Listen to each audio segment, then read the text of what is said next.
Welcome back to the What the Fuck podcast.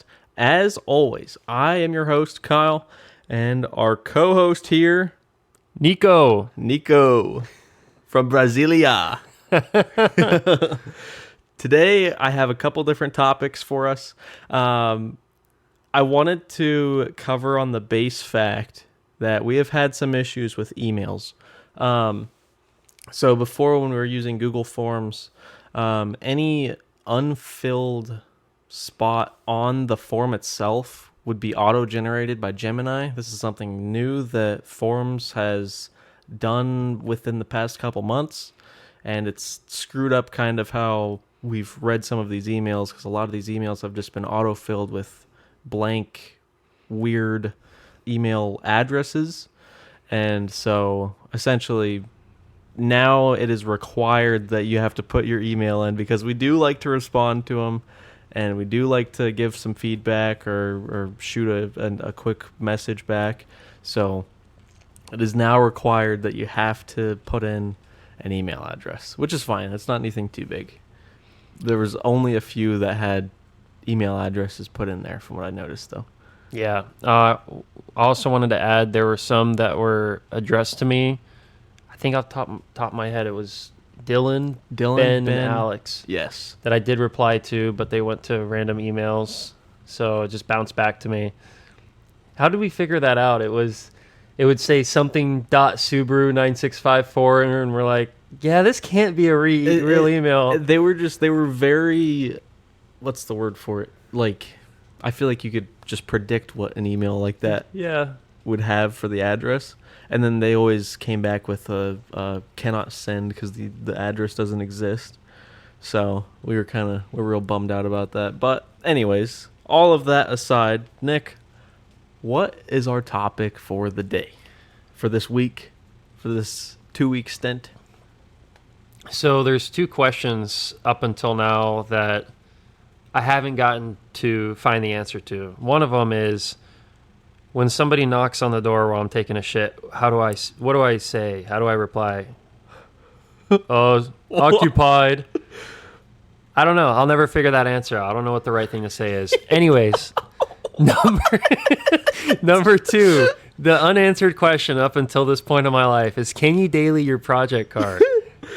I don't know. So we have to kind of define what a project car is, define what a daily driver. We have to define what a daily driver is and understand what these two terms mean so we can answer the question, can you daily a project car? That is true. Can you daily a project car? I don't know if you'll ever find the answer to your first question. I just say come back with a warrant.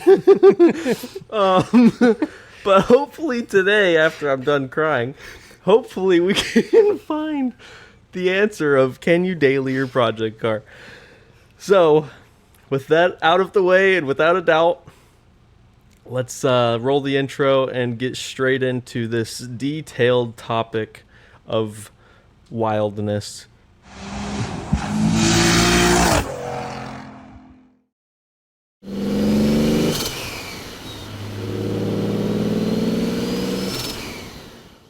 We have to define this first. Yes. Define a project car, because that could be somebody's Kia Soul with Yokohamas on it. Yeah. And that's it. Or somebody's helicopter with wheels. Yeah. It's a very broad term. So what's our definition of it? So there are different levels of project car, I would say. So you have your daily driver. You have to look at it from a graph. So on the very left side, you have a brand new car, reliable, nothing done to it. Basically just take it and commute with it, and that's it. And then on the far right side, I would say is something that you built from the ground up, whether it was a kit car or you literally designed the car, engineer. Like there are those far right side project cars where you see exoskeletons and full carbon, tube, crazy stuff. Yeah, and then everything else is swayed in between, right? But still, at what point does it swing over from daily driver, commuter to project car, and can they kind of both merge together? So with project car, I would say anything really 25 years old or older. Doesn't, and this is just it doesn't have to be that old, but I'm Right. saying this is one of the variables where it can be included in the project car status. Okay. You know, when you're kind of reaching that age, you might see some issues with wiring, plastic things, Okay, I see what you mean. connectors, stuff starting to go bad. Just the car is old. Yeah, it's an It's old an older It's an car. older car. Right. Is it daily drivable? Sure, 100%. There's still, you know, when I bought my first car, it was a little over 20 years old. It was still getting there, but you know, there's people who can buy cars from the 90s and drive them because they might, yeah, Me. yeah. Me. If they've been garage kept, then even better. But I would say it might dive into that project car territory because you will have to start wrenching on it eventually and Yeah, start it's doing kind of the suspension bushings and shocks. They're probably all shot. Right. So it's kind of diving into that project car territory. I would say also anything where you're doing restoration work on the body, on the interior, that's a project. If you're doing suspension overhauls, big engine work, boost, engine swaps, anything like that Yeah. would count as a project car. I'm with you there. Would now I've heard this a couple times where people are like, "Oh, my brand new Velosterin is a project car, but you still have a warranty." I don't think it applies to those. No. I think you can have a car where you perform, you put you modify it and all that, but that doesn't make it a project car. Yeah. Project car, I feel like, is a long-term thing. You kind of have a long-term plan for it. Yes. Things that you know will take long or whatever it is. That's my end of it. Okay, so that's kind of defined the project car, but then now you have to define what a daily driver is. And I feel like that's somewhat a given. Yeah. Something you can just start at any given moment and drive wherever you need to go, and it'll get there semi-reliably. Yeah. It's your commuter. Right. The Use thing it for that'll, your daily tasks. Yep. You need it to be old reliable, or at least Mostly reliable. mostly reliable. Yeah. So, yeah, I think that's pretty simple to define that. But why are we the credible people to be defining these things? What is our basis of information to be dictating this? Who are we to say what you can and can't drive? Exactly. Who are we to say that? Well, Who are you? would you like to go first since you're fresh to the community? I am fresh to the community. I've never truly had a project car until about 2 weeks ago. Yeah. So 2 weeks ago, I got me a Shark Blue 1995 Mazda Miata M. I think it's Porsche paint? Porsche paint. The He guy Porsche said painted that. Allegedly, he says it's Shark Blue from Porsche. I said, okay, I'd believe that, but Mariner Blue looks almost identical. Yeah. So I was like, okay, well, I guess Also, we'll see. Guards Red looks very similar to Performance Red from Right. Ford. Right. Like, I can barely tell the difference. Yeah. So I've joined the project car community. This car is a 1.8 NB1 and trans swap, so it's got a 6-speed LSD 1.8 non-VVT 1.8. Now, there's one fun side of it that I've discovered this past week. The seats that were in it were not. How would you describe the seats? They were not. They looked like entry-level bucket seats Right. to me. But you take a closer look at the name on them, GT Rocker, and then you do some looking around your local Best Buy. You'd notice that there's something that just has the same name, and it looks identical.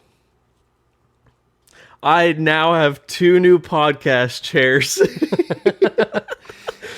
You had gaming chairs in your Miata. I did have gaming chairs in my Miata. And the way I Wow. found out that I had gaming chairs in the Miata was I sat down and felt like a wood crack sound.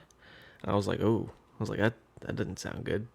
And I was already taking the seats out because I've got seat brackets for the car because they were held in with 2 bolts. And take the bottom side of the seat, and there's just wood sticking out. And I was like, I don't think a regular automotive seat should have No, wood. not at all. So, anyways, yes, I now have a project car, my first, a 95 Miata.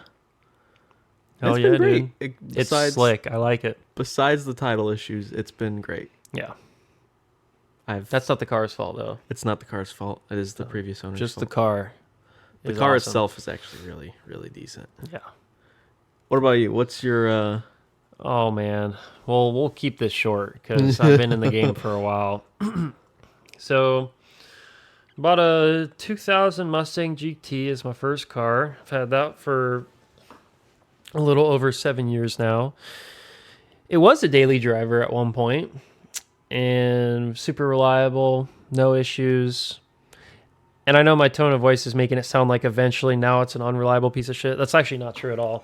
That car has never left me stranded, not once. With all the work that I've done to it, it's never left me stranded. Now, granted, there is an exception. I don't like to count it because it's kind of like a weird gray area. So, with the supercharger kit, the alternator gets bolted on backwards. what? And so it actually loosened up, and I used different bolts with a different type of Loctite, and no, I've never had a problem. But my point is, when I got my car off the dyno, drove it home, the alternator fell off, and my car just died on the highway. I heard like a boom. I'm like, what the hell was that? I'm like, oh, I just kept driving, and then my gauges started to flicker, and my car just died. And then it Yikes. started raining. Yeah, it started to rain, and I had a hole in my hood to fit the supercharger. So I put a blanket. No. I put the blanket over my car, and I just sat on top of my hood, so I didn't get any water in my engine bay. Yeah, it was a rough day. Damn. That was 2 days before I had to leave for college to take that car up to college, up to Tallahassee. Jesus. I got the car back 2 days. Once I finished, I was like, hey, can you guys tune this? And they're like, yeah, sure. Yeah.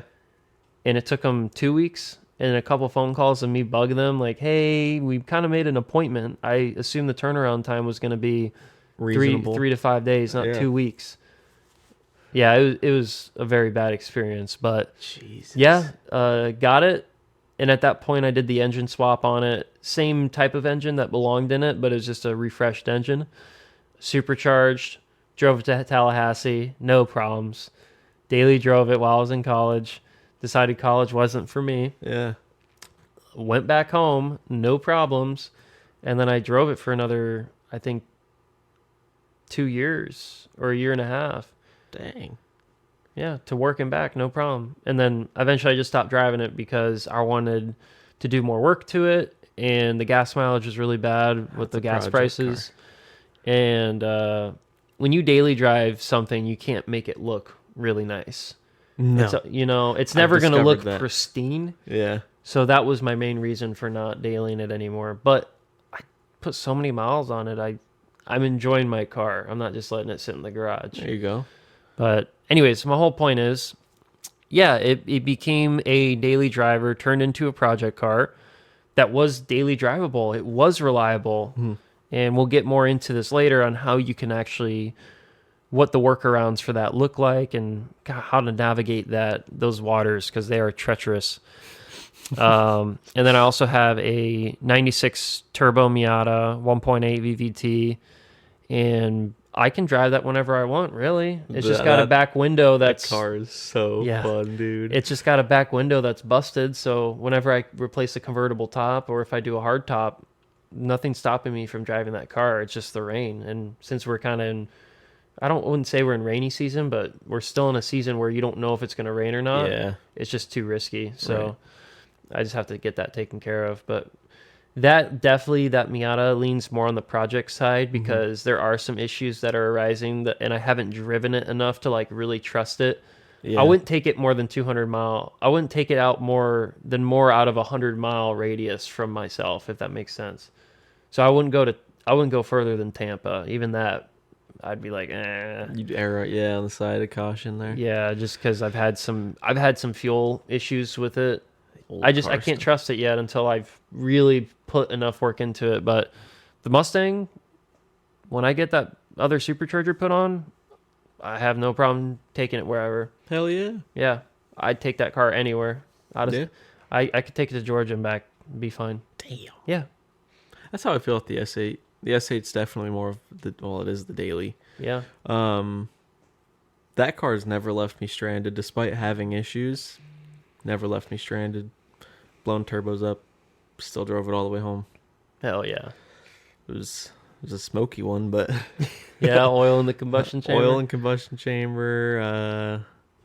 Yeah, it was not a good time. That car is so dead without turbos. Yeah, it's sure. just no power whatsoever. Yeah, I don't know. There's certain cars that are great for dailies, and S8's that one. The Miata's the project car, and before that, I had my E46 a couple years ago, and that one wasn't very serious. It was just like everybody wants to do a drift build when they're in high school. That was kind of what I did. Yeah. You know, get a nice bucket, weld the diff, lower it, and some shitty coilovers, and just have fun. That was all that really was. That's when I was first learning how to tune, and everybody around me was still obsessed with two-steps and all that. So I tuned in a two-step on that ECU just because my friends were like, "Oh, that's so cool, man." Yep. I remember that was the rave. Oh, man. When I had the WOT box. Yep. When I first did the WOT box years ago on my car, I was the baddest bitch in town, man. Shooting flames. Boom, boom, boom, boom, boom, boom, boom. Just two-step. I wouldn't two-step that often because I'm like, I feel bad for my engine. I just don't want. That gives me a funny story. But popping flames, I would do that a lot. It's like, fuck it. We put a WOT box on a buddy of mine's, I think it was an XJ Jeep Grand Cherokee. Or no, I think it was just a Cherokee. No doors. Like, this thing was beat to hell, man. Yeah. And he's like, I want to flat foot shift my Jeep. And I was like, oh my gosh. Get the 40 mile an hour quicker than whoever else. Yeah. Dude, that thing spat the biggest flame out of the side of it. That's awesome. I guess it was useful when he's on the trails because he just keeps his foot on the gas and just yeah, sort of thing. But yeah. Anyways, yeah. I think it's time for a pop quiz. Pop quiz, yes. Yeah, we got to give them a pop quiz. Keep them on their toes. Pop quiz for y'all. We need to make sure everybody understands. This is a serious project car yes versus a daily driver is. In case you weren't listening, I know some people, they're in la la land when they're listening to us, which I appreciate because it means we put you in your comfort zone, But this is a serious topic. Yeah. It needs to be followed to a T. So, class, we have given you a pop quiz today. 3 questions. You've missed one. You've failed. So let's get right into it. Do not pass go. Do not collect $200. Answer the question. Go to jail. So, if you affirmed your set of wheels, is it a project car or not? Do you want to? Does that sound right to ask that way? Yeah. Okay.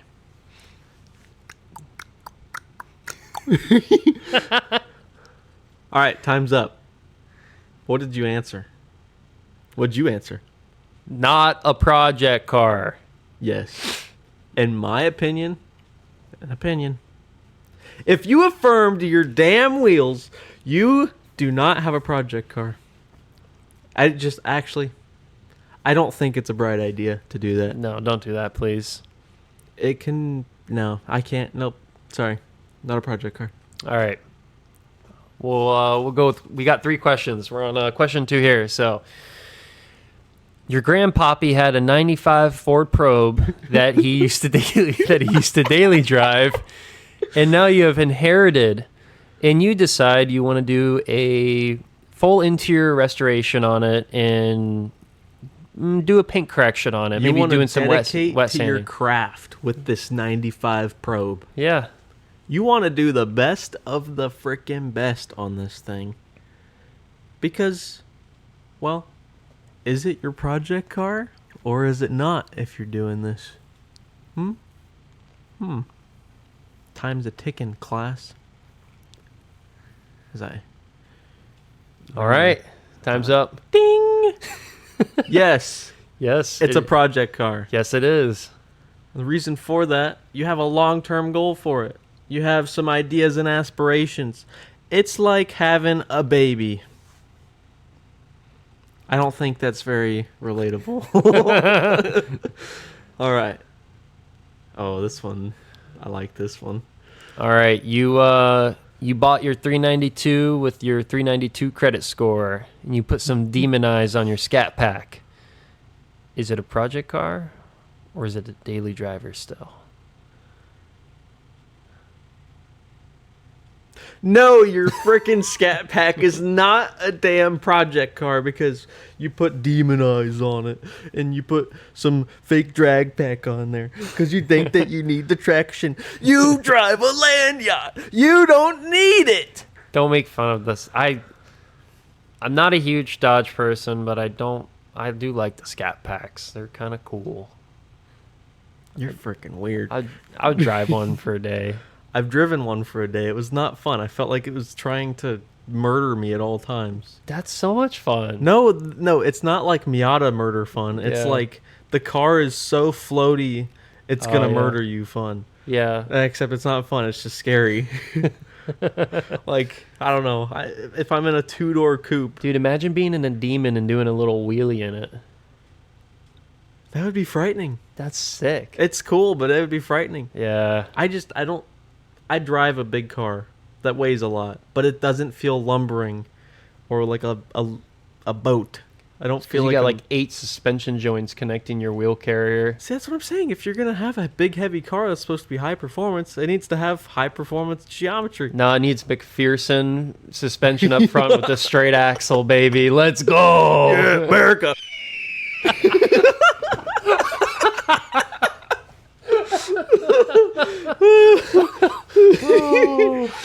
All right.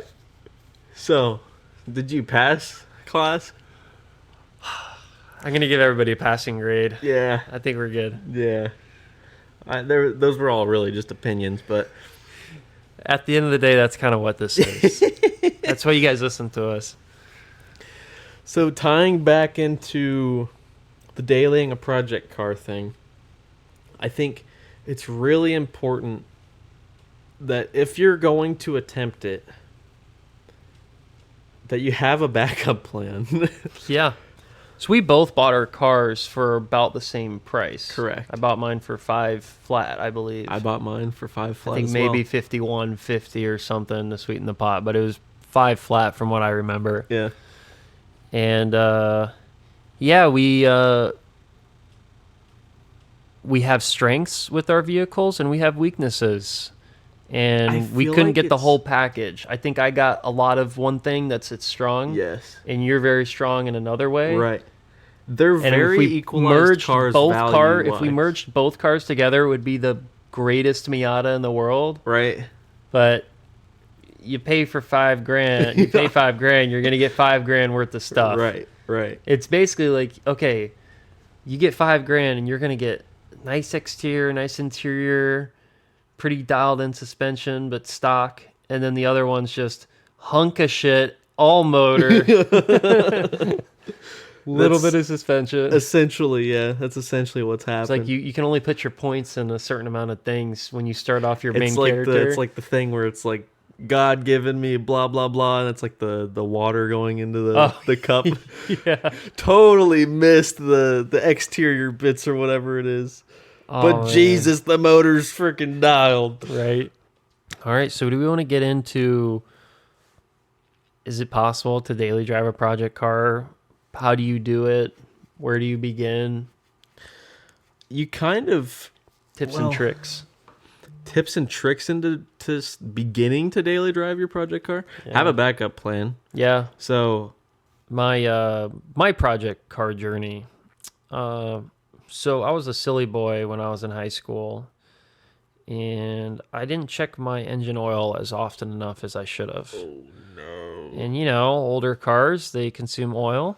And I was driving home from an event one night at the Bradenton Motorsport track, and I was just beating on the car. I was having some fun with it. As one does after leaving a racetrack. And then we go to McDonald's. We were getting some late night Mickey D's, and I turn my car on. I'm just letting it idle, and some guy's like, "Is that rod knock?" I'm like, "What do you mean? Is that rod knock?" And you can hear like a slight like tick tick tick tick tick tick tick tick tick tick tick tick tick.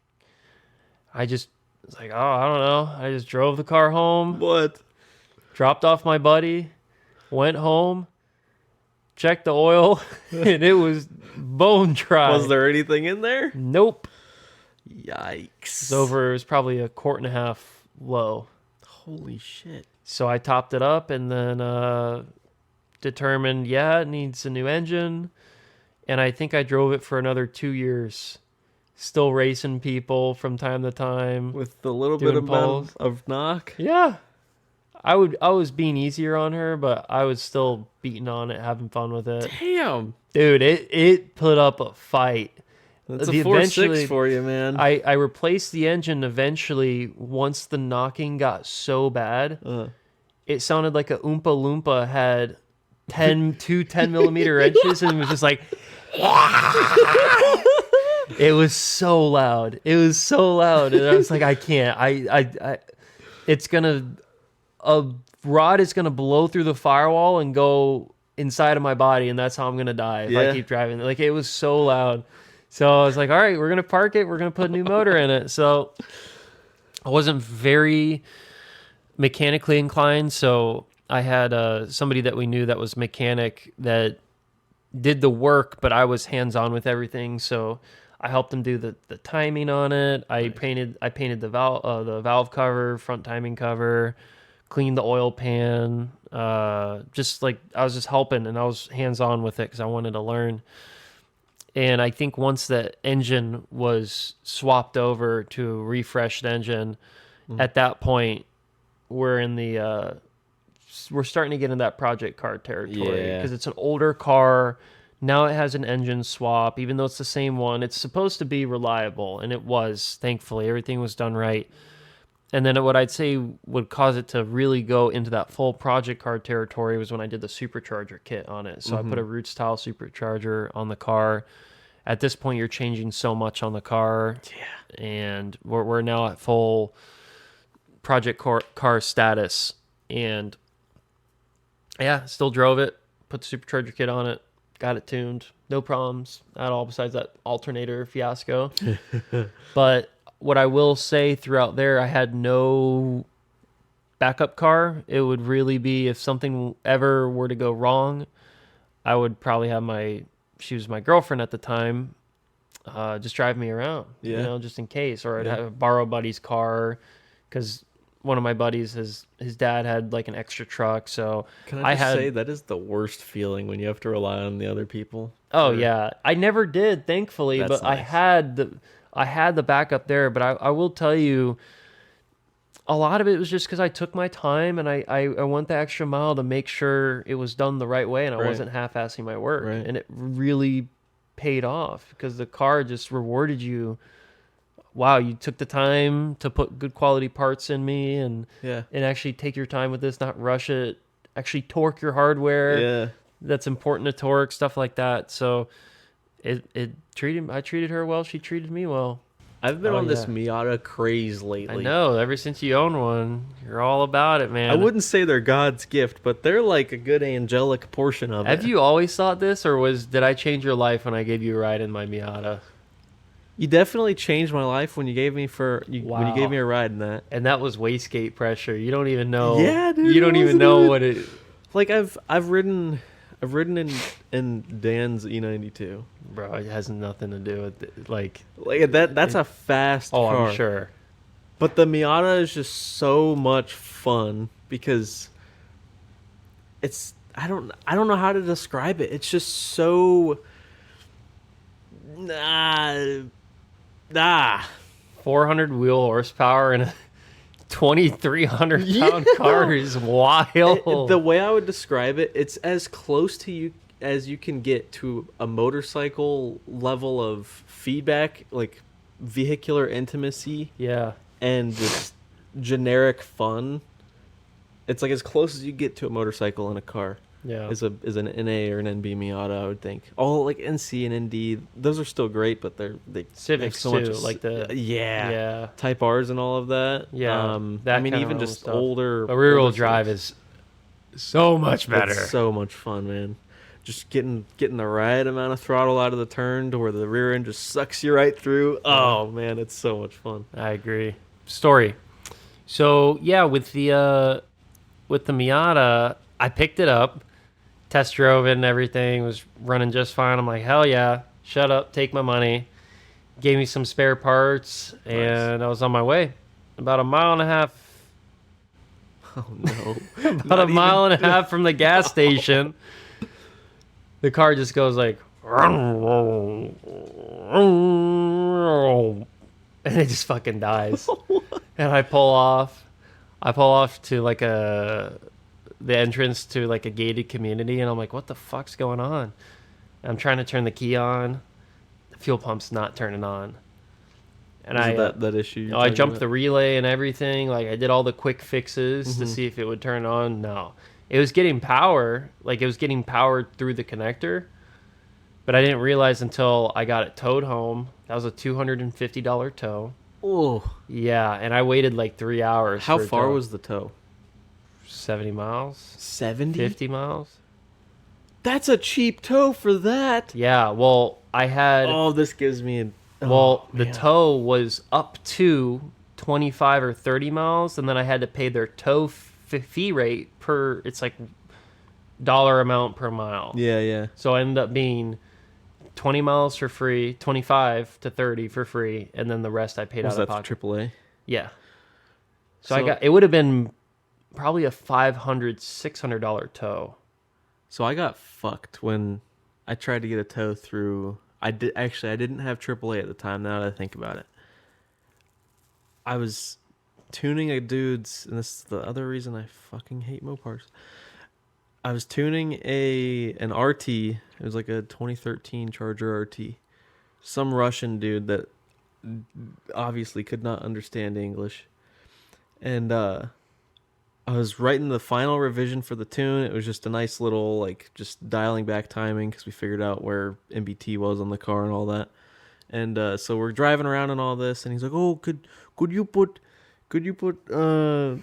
pops and bangs?" And I was like, yeah, sure. So I throw just a generic like -15-degree spark wall, and on low load, and drives fine. I'm like, all right, cool. I was like, I'm going to flash this final one. It just smooths it out a little bit, and we should be all good. This final time, we're sitting in a Fred Meyer parking lot. I'm like, all right. It's like, don't put your foot on the brake. Just turn the ignition on. Click it twice so that you go into full, like, accessory mode. And so he does that. And I start flashing, and I'm like, all right, now turn the car off completely. He has his foot on the brake when I tell him to turn it off. So the ignition's still on. Foot on the brake. Car tries to start. Bricks the ECU. Oh, no, dude. And so me, in my mind, I was like, at the moment, I was like, all right. I was like, well, I should have just been more clear. So I paid for a tow for him to get back to the house. And we were 0.8 miles from his house. We couldn't push it because it was on a freeway. We were on, like, right on the side of, like, a pretty busy freeway. Oh, no. And yeah, it was $390. Yeah, and that was the cheapest one that I could find. Yep. 0.8? Yep. 0.8 miles. Yep. You didn't have a buddy with a truck or? Nope. Oh my god. Dude, I was in the middle of Portland. I didn't know anybody there. Yeah, so you just lost all your money on that. Yeah. On that. I lost, I think, 2 or 3 tunes worth of profit with that. That sucks, man. It blowed, man. I was like, oh, I freaking hate Mopars and their owners now. That's why I have such a deep hatred for them. Yeah. Now That I experience and many others. now I understand your hatred. Yeah. Oh man, that sucked so much. That sucks. Their ECUs are just so fragile. Yeah. So fragile. You could at least do a bench recovery on like an Audi or like any other modern car if that happened. For some reason, NGC2 Dodge ECUs, not the case. Yeah. Terrible. Terrible. That sucks, dude. So I guess the question with that, could you daily a project car? Depends on how bad it is. Yeah. It's a gray area for sure. It's doable, but everybody's scenario is different. For example, mine used to be a daily, and But it now still it- was a daily / project car. But now it more fits the project car category. It does, but I wasn't trying to fix a wrecked car or salvaged car, right? I wasn't trying to do that. I wasn't trying to do a full restoration on something that started from absolutely nothing. Right. I wasn't trying to finish somebody else's project. That's I touched always a big issue. that car was stock, and I touched it and I mangled it, and I had to unfuck what I did when I was younger. But I knew where everything was. I knew that car. I had time. I had seat time with that car. Right. We're at a little over 7 years, but I would say after year 2, I really just knew the car well. Mm-hmm. And yeah, now that it was in the project car territory, it still treated me right because I did all the work to it. Right. I wasn't trying to unfuck somebody else's. That's always shit been a except my big own. issue that I've heard of with project cars. With in general. mine, I had to try and unfuck some stuff that was just not that he did bad work to it, but there was some stuff that I would see and just think You would have done differently. why did you do it that way? Yeah. Were you in a rush? Did you just not care? Yeah. A little bit of both. Makes sense. But for the most part, he did a great job Yeah. working me out. Yeah. I'm pretty Kicks impressed ass. with it. Yeah. Kicks I'm ass. just taking care of it and slowly restoring the car. But for the most part, it treats me well. It's very What color would you circumstantial. paint that car? Or do you want to keep the exterior kind of... I want to keep it beat up for a little bit, Yeah. but I don't know. I think I would do like the deep wine red, Mm-hmm. like a Merlot red, Mhm. whatever you call that paint job. The blue looks really good though. I kind The only of fell in reason love with the blue. only reason I wouldn't do the blue is because I already have the blue on my Mustang. That makes sense, yeah. I kind of like the trifecta that I got with the bright blue car, Mm-hmm. a deep red car, or even I could just do a bright red, and then the ZX6R is green. Green, yeah. I like the color palette. I love bright or RGB. deep. Yeah, it's RGB. I love the color palette, and I think eventually when they're all really dialed in, looking nice, if I put them all three together for a shoot, That would be sweet. that would be awesome. You could do something really neat with that. Yeah, but also one thing I wanted to add, motorcycles, not that I endorse them because they are very dangerous, are very helpful to counteract the project car unreliability if you kind of get to that. They're they're turnkey and go. Yep. If you work on them, even an older one that's got lower miles, They're if very simple. they're very simple to work on. Oil changes are easy, brake flushes are easy, brake jobs are easy. Now, They're cheap. you don't want to mess those up. Make sure you're watching a video. If you're a little rusty, make sure you're torquing everything to spec. Make sure you're doing it the right way because you screw something up on a bike, you're on two wheels. Like there's no crash structure to absorb your impact. you or are anything like that. you are the crumple zone. Yeah. So you have to be very, very careful. One thing I wanted to add with the project car stuff is if you're choosing a platform that was unreliable from the factory, I mean, you're in for a rude awakening. I picked If you're buying a, I don't know, 2010 BMW. Panamera SE hybrid, sorry, that you might have a module that's aged a little too aggressively. What about a and now you're gonna- 2005 Cayenne Turbo S? Oh, I love those things. You'll be all right. They're unreliable though. You'll be all right. Gateway module. It's an off-road vehicle. It's off-road use only. Yeah. It's like saying I love Mercedes for their electrical reliability. Yeah. That's kind of oxymoron. Yes. Like jumbo shrimp. I don't even know. Jumbo shrimp? Yeah, it's an oxymoron. Jumbo shrimp. Why? Because they're not actually big? Yeah. Oxymoron. Okay. I don't know. Mercedes. Electronics. Great. I've never had jumbo shrimp. Yeah, it's pretty good. Just extra big. I've only had shrimp maybe a couple Just times. extra big shrimp, I guess. But like shrimp aren't big. They're not jumbo.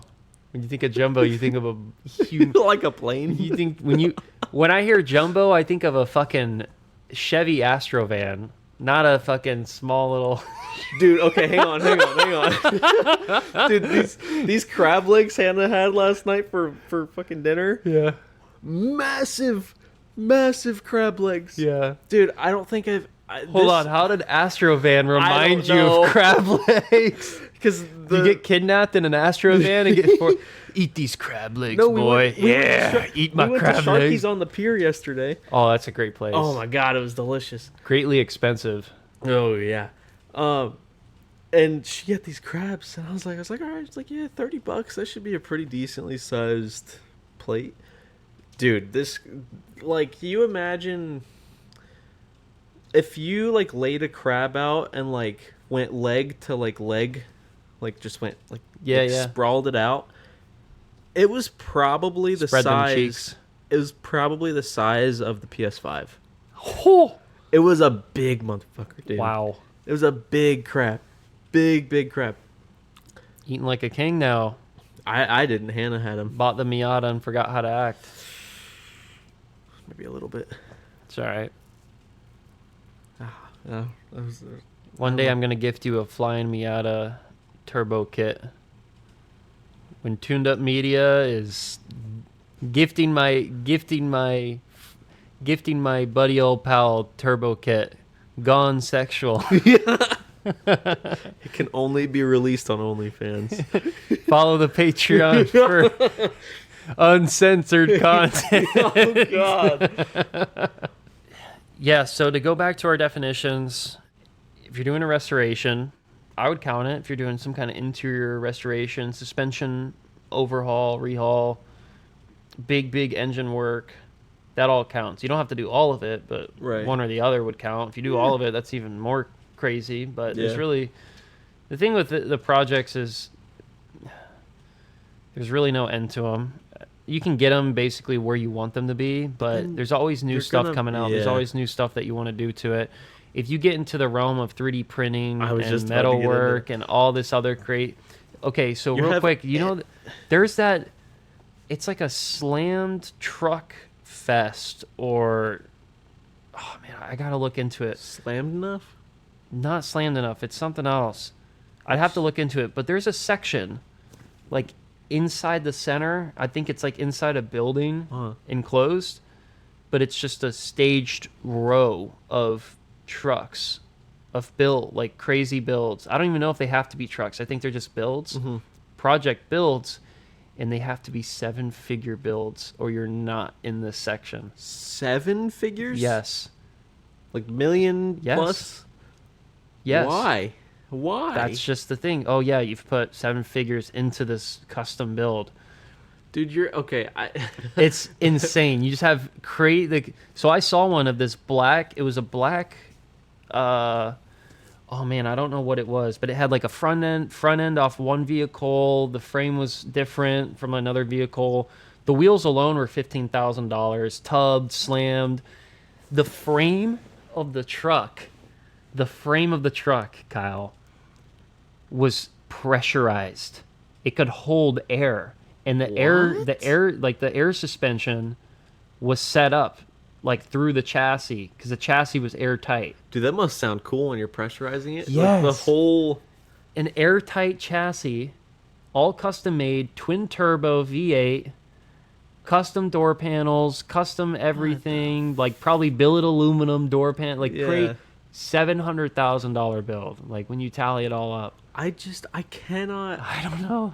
I can't justify... Like, yes, I can justify putting $100,000 into certain cars, or like some of these like R8 or Huracan race cars where you got to drop 90 G's on the motor and then another 50 on the transmission and all that to go, sixes or whatever it is.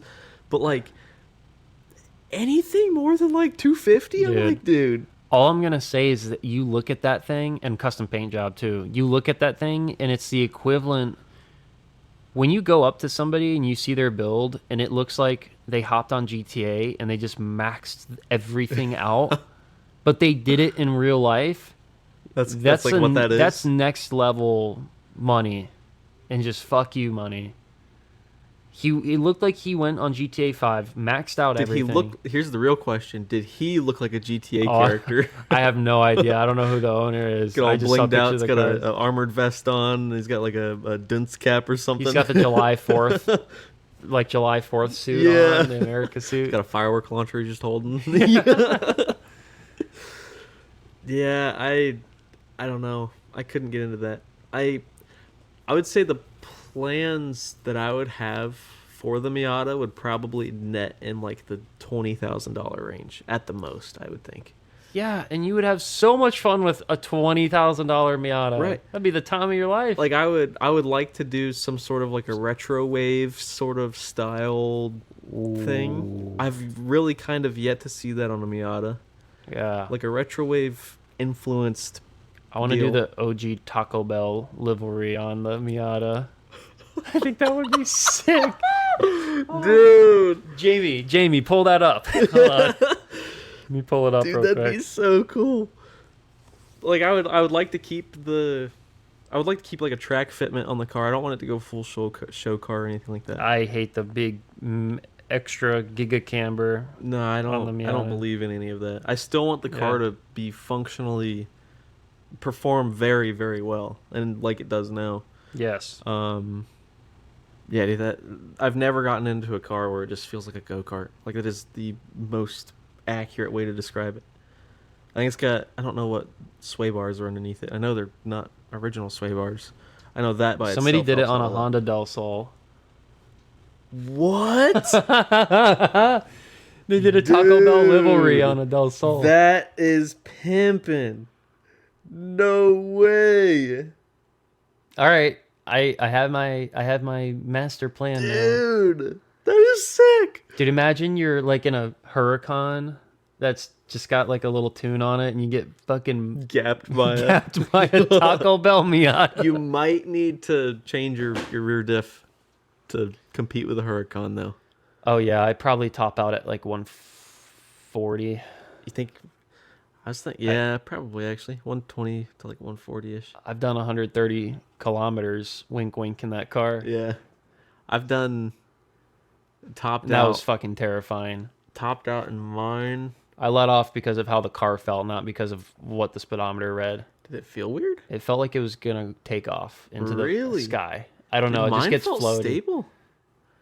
In what car? In the Miata. At 130 kilometers. I've done 120 kilometers freedom units. Really? Yes. In that thing? Yeah. Well, at least that's what the Speedo said. I don't know. Holy shit. That's what the NB Speedo says. How long did it take? Oh, dude, Hannah was behind me. Yeah. I told her to get in front of me so I could draft her. Like I had my AirPods in and the top up because I knew that it was, I don't know how aerodynamics get at that point. Oh yeah. But I was like, if I'm gonna try to do this. Well, the thing is, my car was like kind of squatted, because of that could probably have an effect. It was a lot. Dude, you know what it probably was? Huh. My freaking wing, man. Oh, the wang. If you took the wing off, you probably hit 150. I probably hit 150 kilometers per freedom units, but like, I don't know. That would have been scary. I don't have that stability, man. How about that Audi, dude? Oh, I've gotten... When you're going... I forget you haven't ridden in it yet. I know, I'm so upset. Let me ask you. We'd go for a rip. Have you ever been in an Audi S8 with a cigar in one hand, holding your homie's hand with the other hand, going like 145 World War IIs per schnitzel units, just fucking mobbing on the highway? World War II's per schnitzel units. Yes. Dude, that car it's so scary how stable it is.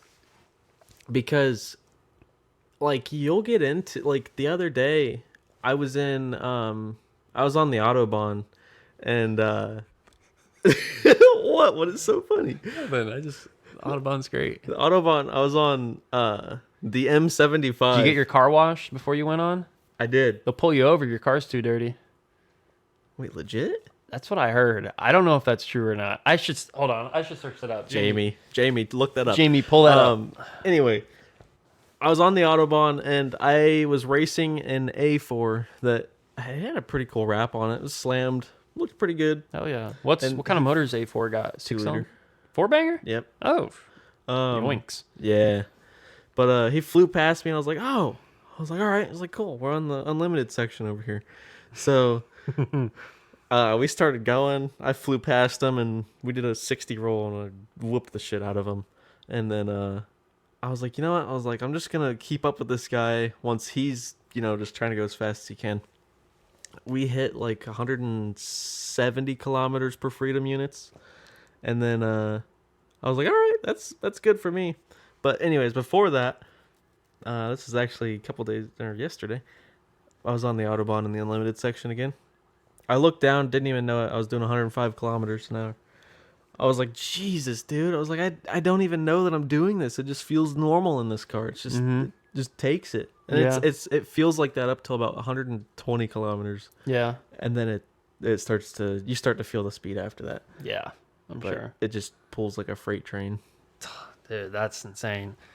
I don't want to bring bikes into this mix because that's its own topic.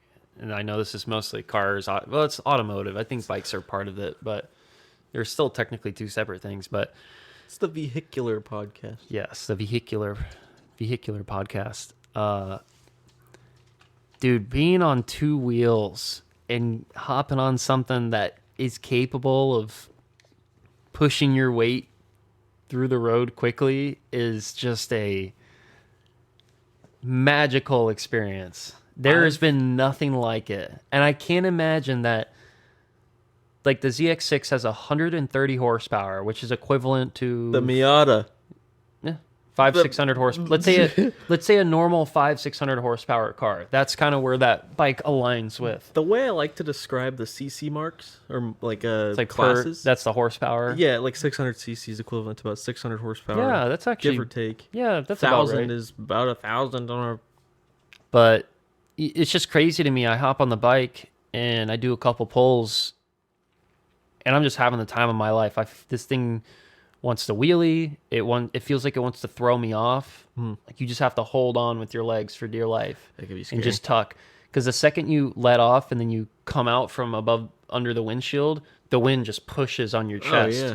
It's insane how much aerodynamics go into everything and how like you're in this little bubble chamber. Yeah. Like you can almost, your brain can picture exactly where the air is because you could just feel how aggressive it is. You can feel on your body. the low and high pressure zones. Yeah, it's really neat. It's cool. I dig it a lot. But my point is, what's crazy to me is just the levels of speed there are. What I have is 130 horsepower, and it's just insane to me. It feels so freaking fast. And there's bikes out there that have 200 horsepower that you can just go out and buy, like an H2, and you can tune it and make it faster. Yeah. Or there's H2Rs, which are track bikes. I want to say those are 300, 250, 300. Dude, and that's not even like a turbo Busa, 300, 500 horsepower. See, 500 horsepower sounds just. I'll have to show you a video. There's a guy with the turbo Busa. It's like an 8-second bike, and he goes from his 130, or I think it's like an 80-mile-an-hour pull. He hits 220 like it's nothing. By the time I've probably hit 140, he's probably going 220. Jesus. His speedometer looks like a tachometer on a car. What? I'm not joking. The what was it? I saw a video a couple days ago. This guy turbocharged a Goldwing, Honda Goldwing. The big old cruiser bike, flat six. Yeah. Dude, that thing sounded so sick. The transmissions actually, those have a dual clutch in them. It's really surprising how much they can handle just for a little motorcycle transmission. But Jesus Christ, dude, I didn't think I would ever see a Goldwing go that fast. Nope. freaking insane. Yeah. I think we've pretty much We've done the covered meat and all potatoes yeah. of the. Yeah, I think at this point we got to leave it up to the questions and answer some questions if there's about this episode. You know, like, Some questions. I'm sure there's going to be some people asking, "Hey, you know, I decided to do a full rehaul and I don't have an extra car. What do I do?" Oh, jeez. Well, listen, you're not alone. We've been there. We've done that. I've certainly done it myself, and it's stressful, but it's doable. You must persist. Yes. I will say, though, times were different back then. This was when I was doing it. It was pre-COVID and slightly post-COVID, which was okay. But now in this time, this day and age, everything is super expensive. Car parts have skyrocketed 200%. And they're also harder to get now. Harder to get. Back orders. There's still companies using COVID as an excuse. Gas prices are astronomical. The economy's not doing really good right now in the United States. And I feel like everybody around the world is just all this technology, this AI stuff, politics. It's all trickling down and kind of hurting all of us right now. Oh, easily. So slow down a little bit. Maybe have that backup. Maybe have that just in case. Whether it's a 300cc motorcycle just to get you to work and back, or public transportation, or an extra car. That is a good point. If all else fails, you still have public transport. I know it's stinky and people can be annoying or weird, but I mean, at the very least, in that case, you do have a backup to get you wherever you need to go if you need to go to the store or work or whatever. Yeah. So at least you have that. Did you want to add anything? Closer. Just enjoy your car, project or not, daily or not. Just try to enjoy it, because there's many things nowadays where people are trying to one up one another and be the best of the best from each other, and just we've lost the art of just enjoyment. And that's just across the board. It's not only in cars, it's in media and politics and everything. So just try to enjoy something today. Whether it's this podcast, whether it's your car, whether it's an ice cold soda, or looking at turbo pictures, whatever it is, just try to enjoy something today. You got anything? I do. You reminded me of something. Just like how my Astrovan reminded you of crab legs, your enjoyment speech reminded me of little advice I want to give everybody. So last night I was at a car meet. It was the Yokoso ramen car meet. It was actually pretty cool. I liked it a lot. There was a big selection there. It was bigger than I thought. It wasn't just 4 cars and 10 lifted trucks there. So I enjoyed it. But what I noticed was there's a lot of import stuff. NSXs, RX-7s, Hondas, Subarus, old gen Subarus too, which was really neat to see. Nice, yeah. Camaros, Corvettes, American stuff too. So good, well-rounded stuff. But there were some really cool cars there, and it just seemed like nobody was walking around and talking to different. Like, people weren't socializing. It was kind of, you brought your group of people there, and then you guys are just talking amongst each other, and then just walking around seeing what there was. But right. I didn't see any, oh wow, that's a super cool car. Nobody looked impressed at anything. It's just the vibe. I don't want to say the vibes. I don't like that terminology, but that's all I can really say is the vibes just weren't right. Right. And it just seemed to me that nobody was impressed about anything. They weren't surprised. They weren't ecstatic about anything that they saw out in the parking lot. And everybody was just kind of in their own little group, just walking around. And if you saw somebody you knew, you'd say hi to them, but nobody was trying to talk up with a stranger. Right. And it just, I don't know, it just wasn't all there. Something was missing there for me. Pre-COVID, the car meet world was actually like a social event. Yeah. You'd go there, you'd talk to people. Oh, like, what turbo kit is this? Oh, that's awesome. Oh, quarter mile or track times or whatever it is. That used to be a very, very common thing to just go talk about and hang out. Even when I was at the FL2K post event meet, and I figured out the hard way it was a fucking street race event. Dude, people were freaking hostile. Mm-hmm. I don't know if that's just because people are blowing shit up each other's ass or what it was, but I was just like, dude, this is not enjoyable. We watched some dude try to grab some chick and then he got pepper sprayed and hit a car Oh, and took jeez. off and all that. Dude, it was, I don't know. This might just be me, but at least down here, it's easy to run into sort of just not good circles, I guess. And I feel like social media is pushing Oh, that word just sends shivers down my spine. social media. Yeah, I hate it. Yeah, it's a pain in the ass. My theory is that, one of my dream cars is a NSX. Honda Acura, doesn't matter. I haven't really gotten down to the meat and potatoes because I'm so far from owning one that I don't really need to think about that right now. But I've always wanted to own one or an FD. That's also just been a car that I've always wanted to own or drive. Mm-hmm. Love rotaries. I just think they're magical. They're really, really cool. They're magical. Awesome, awesome engines. Anyways, my point being is you see the 4 JDM legends, or you see the American legends like the Terminator Cobra or Hellcats when they first came out. Hellcats were so cool. They were awesome. They were the coolest thing on the market, and now it's, oh, Hellcat, whatever. Everybody has a Hellcat. Anybody can get one. It's just an R33, certain spec car, Right. like something you never see. Whatever. It's just a Supra. Like all this shit has just been jammed down our throats. These are the legends. Like these are the cool cars, and you see them everywhere online.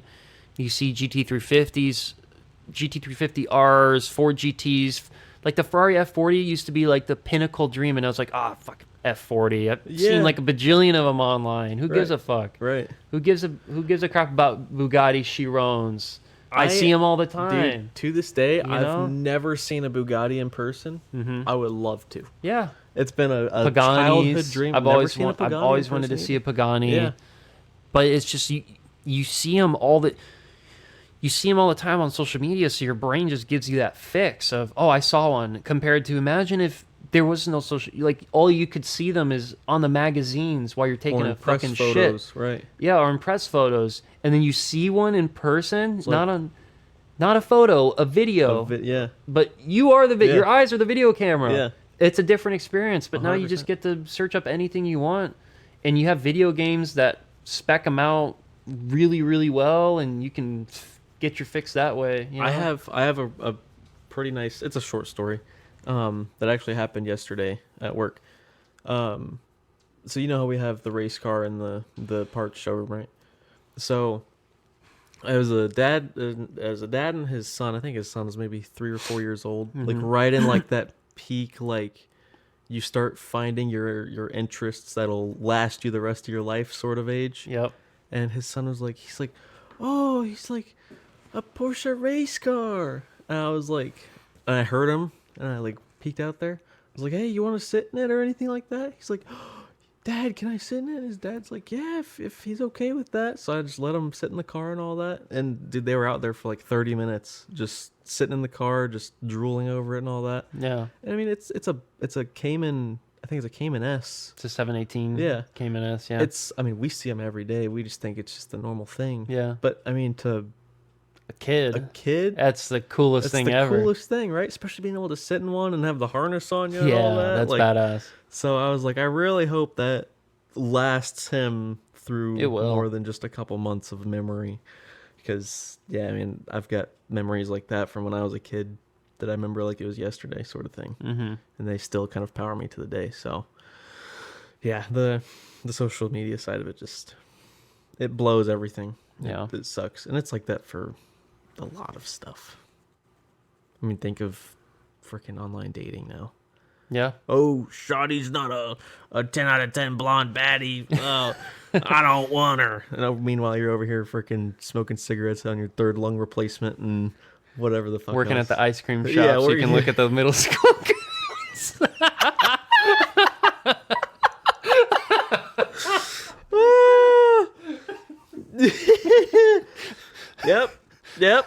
Exactly.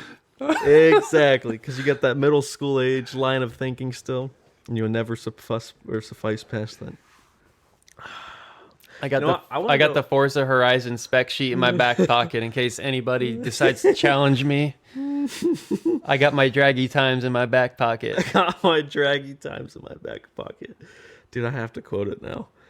Middle school. That was such a good email, man.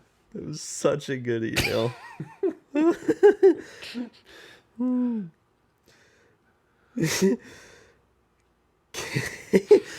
Kids like him work in ice cream shops their entire lives so that they can look at middle school aged girls for eternity, since that's all their mind can equate to is middle school level thinking. Oh, Jesus. Florida cooked with that one. Yeah. Oh man. Well, that's your daily reminder while listening to our show to shoot us an email. Shoot us something that you want us to speak about or to hear about or to even just give our input on, because we can always do that. Yeah. Do you have anything you want them to email us about? Nothing particular. What's your project car? Yeah. Or what is your opinion on your project car or daily or whatever? What is your dream daily? Let us know. Yeah. Shoot us an email. WTF@VaughnRaceworks.online.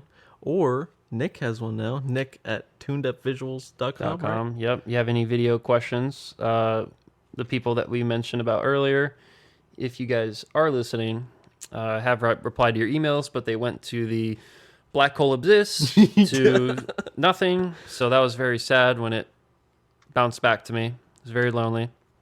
So if you have any video questions, shoot them my way. Be happy to answer them. And hopefully one day I can be pursuing this full time and do more videos, more podcasts, more emails, all of the above. More coolness. That's the goal.